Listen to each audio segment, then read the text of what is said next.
हमारे देश में दहेज प्रताड़ना और दहेज हत्या के खिलाफ सख्त कानून है, लेकिन शायद कानून का असर धरातल पर कम दिखता है, जिसकी वजह से दहेज लोभियों की कोई कमी नहीं है। आए दिन ऐसी घटनाएं देखने सुनने को मिलती हैं जिसमें नवविवाहित लड़कियों की, नवविवाहिताओं की दहेज के लिए या तो हत्या कर दी जाती है या फिर उन्हें इतना सताया जाता है कि वो अपनी ज़िंदगी खुद ही ख़त्म कर लेती हैं।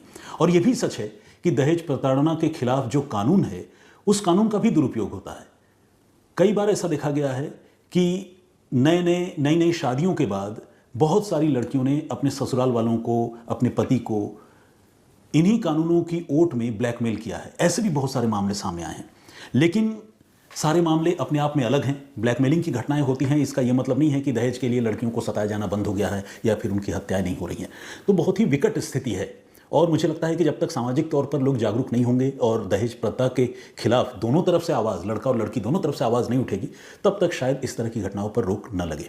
खैर, ये तो हुई एक मोरालिटी की बात और जागरूकता की बात, लेकिन इस वक्त जिस बात की मैं चर्चा करने वाला हूँ वो इसी से जुड़ी दो वाक़यों की है। एक मामला भोपाल का है जिसके बारे में आप सारे लोगों ने सुन रखा है, और वो मामला अपने आप में बेहद संगीन है, बेहद गंभीर है, क्योंकि जिस परिवार पर दहेज हत्या का आरोप है वो परिवार भी कोई मामूली परिवार नहीं है।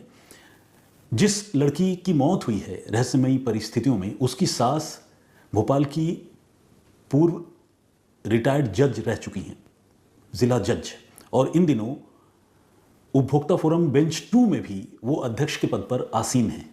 जबकि जिस लड़की की मौत हुई है उसका पति एक क्रिमिनल लॉयर है, यानी माँ रिटायर्ड जज और बेटा क्रिमिनल लॉयर। और जिस लड़की की मौत हुई है वो लड़की है एक मॉडल और फिल्मों में काम करने वाली लड़की, जिसका अपना करियर था और मॉडलिंग और फिल्मों के अलावा भी वो कहीं जॉब करती थी, लेकिन उसकी रहस्यमयी परिस्थितियों में मौत हो गई। लेकिन ये खबर सुर्खियों में है। इस खबर के बारे में थोड़ी बातचीत मैं आखिर में करूँगा, लेकिन ठीक इसी तरह या फिर ये कहें कि इससे भी ज़्यादा दहलाने वाली एक घटना भोपाल से दूर ग्रेटर नोएडा में हुई है, हमारे स्टूडियो के पास करीब, क्योंकि हमारा स्टूडियो नोएडा में है। ग्रेटर नोएडा में एक लड़की की बड़ी ही रहस्यमयी परिस्थितियों में मौत हो गई और उसके बाद पोस्टमार्टम रिपोर्ट में ऐसी चीज़ें सामने आई, ऐसे फाइंडिंग्स सामने आए, और लड़की के घर वालों ने जो बातें बताई उसे सुनकर किसी के भी रोंगटे खड़े हो जाएंगे। तो आइए सबसे पहले आपको ग्रेटर नोएडा की इस घटना के बारे में बताता हूँ। ये मामला है इकोटेक पुलिस स्टेशन की हद का, जो ग्रेटर नोएडा का ही एक पुलिस स्टेशन है। 2 गांव हैं ग्रेटर नोएडा में, ऐसे तो बहुत सारे गांव हैं, लेकिन जिन 2 गांवों की चर्चा कर रहे हैं उन दोनों गांवों का मैं जिक्र करना चाहूँगा। एक गांव का नाम है कुड़ी खेड़ा, ये ग्रेटर नोएडा इलाके का ही एक गांव है, और दूसरे गांव का नाम है जलपुरा।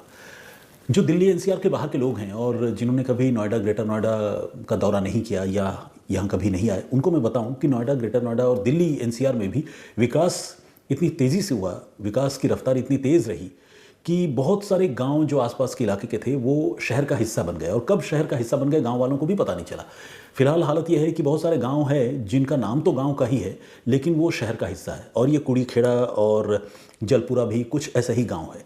तो कुड़ी खेड़ा गाँव में रहने वाले एक शख्स संजय नागर ने अपनी बेटी की शादी, जिसका नाम दीपिका है या दीपिका था कहूँ, उसकी शादी 11 दिसंबर 2024 को जलपुरा गांव के एक लड़के के साथ की थी। लड़के के पिता का नाम मनोज है और वो 3 प्राइवेट स्कूल्स के मालिक हैं, और जो बेटा है यानी लड़का जिससे शादी हुई, उस लड़के का नाम है ऋतिक, और ऋतिक का प्रोफाइल यह है कि वो LLB की पढ़ाई कर रहा है, यानी परिवार काफ़ी संपन्न है, धन संपत्ति की कोई कमी नहीं है, अपनी ज़मीन जायदाद है, लड़का भी अपने करियर को शेप करने में लगा हुआ है, और लड़के की शादी दीपिका से होती है। दीपिका ने B.Ed की पढ़ाई की थी, यानी लड़की भी काफ़ी पढ़ी लिखी है, और संजय नागर ने शादी के वक्त भरसक अपनी तरफ से जितना हो सकता है उन्होंने खर्च किया था। तकरीबन 1 करोड़ रुपए शादी में खर्चे, और अपने दामाद को उन्होंने सबसे टॉप मॉडल की महिंद्रा स्कॉर्पियो गिफ्ट में दी। आप इसको दहेज ही समझिए, गिफ्ट तो कहने सुनने की बात है। लेकिन इतना सब कुछ होने के बावजूद शादी को तकरीबन 1.5 साल गुजरे, लेकिन दीपिका को सताया जाने लगा। दीपिका के साथ अक्सर न सिर्फ जुबानी बल्कि शारीरिक अत्याचार भी ससुराल में होता था, ऐसा इल्ज़ाम दीपिका के घर वालों का है। और दीपिका अक्सर किसी भी लाचार बेबस बेटी की तरह बहुत कुछ सहन करती, बर्दाश्त करती, और जब उसे बर्दाश्त नहीं होता तो फिर वो अपने माता पिता को फ़ोन करके ये सब बातें बताती और रोने लगती। माता पिता भी ढाढ़स बंधाया करते थे। कुछ ऐसा ही 17 मई को, आज हम 18 तारीख में हैं, 17 मई की रात को हुआ बल्कि दोपहर को दीपिका ने अपने घर फ़ोन किया और फ़ोन करके ये बताया कि देखिए पापा, बहुत मुझे टॉर्चर किया जा रहा है, सताया जा रहा है, और आपके दामाद और घर के सारे लोग कहते हैं कि जाकर अपने पापा से कहो कि हमें फॉर्च्यूनर दे, टोयोटा फॉर्च्यूनर, और इसके अलावा तकरीबन 50-51 लाख रुपए की और मांग की जा रही थी। और नहीं, चूँकि हमने अभी तक दिया नहीं है तो ससुराल के लोग बहुत परेशान करते हैं, यहाँ तक कि मारपीट भी करते हैं। अब एक बेटी जिसकी शादी में पिता ने अपनी हद से आगे निकलकर खर्चे किए हों और बड़े अरमानों से उन्होंने अपनी बेटी का घर बसाया हो, वो बेटी जब महज 1.5 साल की शादी के बाद रोते बिलखते हुए अपने पीहर में, अपने मायके में फ़ोन करे और ऐसी दर्दनाक कहानी सुनाए कि ससुराल वाले दहेज के लिए सता रहे हैं, मारपीट कर रहे हैं, तो आप समझिए कि उस बाप का दिल कितना रोता होगा। तो संजय नागर जो है, उनका कलेजा फट गया। हालांकि पहले से ही उनको पता था, दिल उनका पहले ही रोता था, लेकिन अब हद हो गई, बेटी रोते हुए फ़ोन कर रही थी। तो संजय नागर बदहवासी के आलम में पहुंचे जलपुरा, अपने बेटी के ससुराल, और वहां जाकर उन्होंने बेटी के सास ससुर, दामाद, इनसे बातचीत की। बहुत कुछ बातें इनको ससुराल वालों ने कही, वो सुनते रहे, सब्र करते रहे। उन्होंने भरसक अपनी तरफ से सारी चीज़ों को पेसिफाई करने की, काम डाउन करने की कोशिश की। अपनी बेटी को भी समझाया, बेशक बेटी की उनको बहुत ज़्यादा गलती लगती नहीं थी, लेकिन फिर भी बेटी को समझाया क्योंकि बेटी का घर बसाना था। और इस तरह से दोनों तरफ समझाइश करके, समझाने बुझाने के बाद संजय नागर वापस अपने घर चले आए।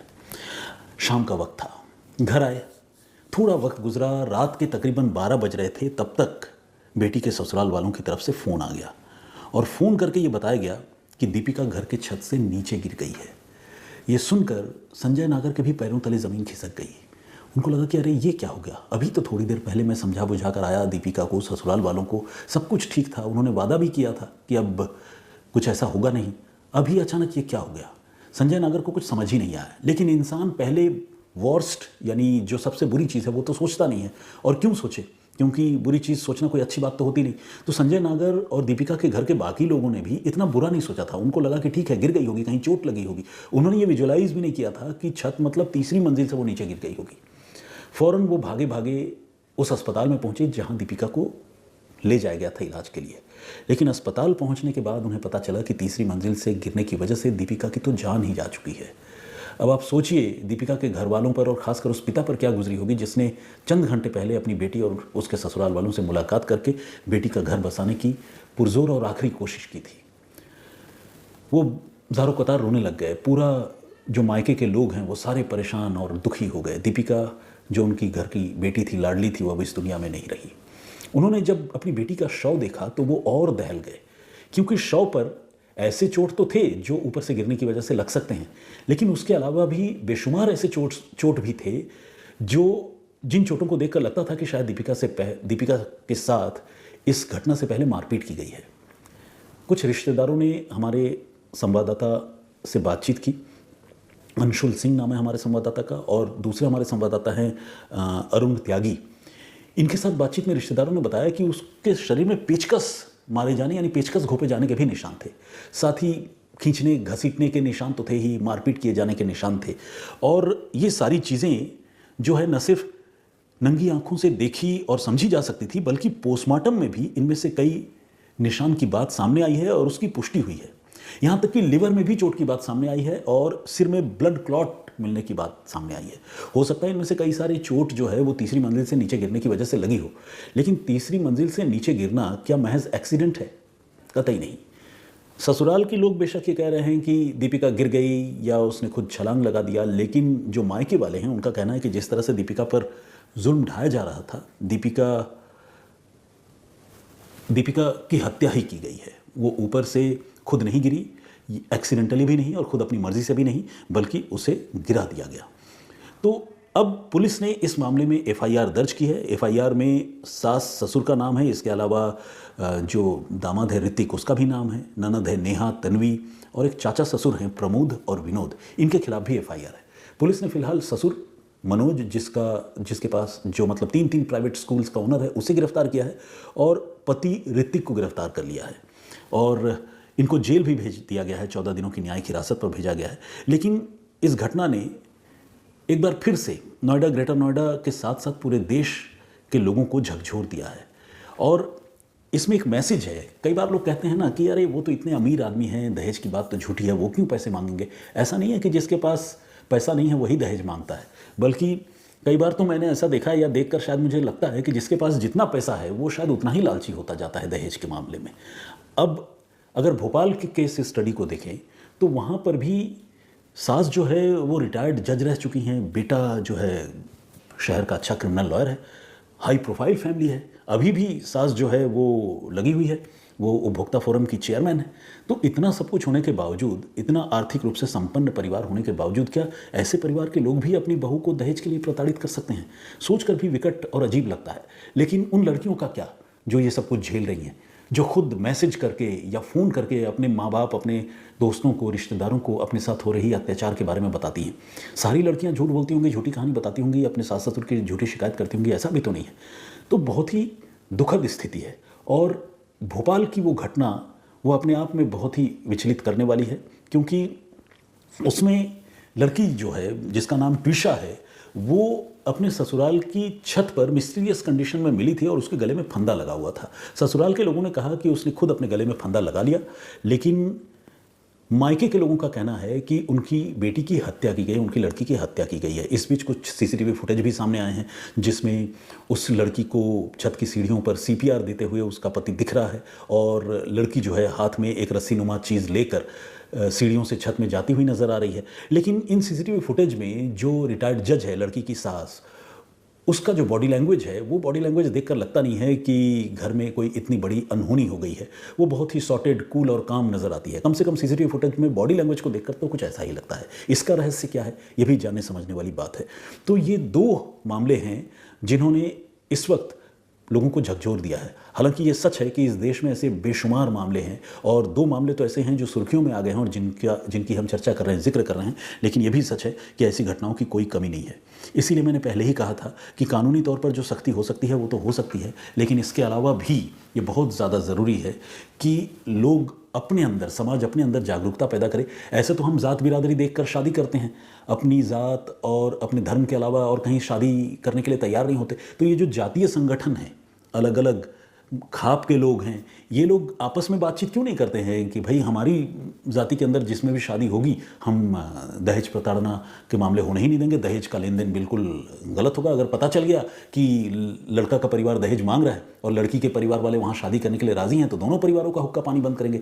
ये जो जातीय पंचायतें हैं, खाप पंचायतें हैं और जाति को लेकर जो संगठन है, जो धार्मिक धर्म के नाम पर जो संगठन है, क्या उनको अपने समाज के अंदर इस तरह की जागरूकता नहीं फैलानी चाहिए? ये भी एक सोचने की बात है। मुझे लगता है कि अगर आवाज़ अंदर से उठेगी तभी वो आवाज़ जो है वो दूर तक जाएगी और कारगर भी होगी। इस पेशकश में इतना ही। एक डेवलपिंग स्टोरी थी, मुझे लगा आप लोगों से मुझे शेयर करना चाहिए।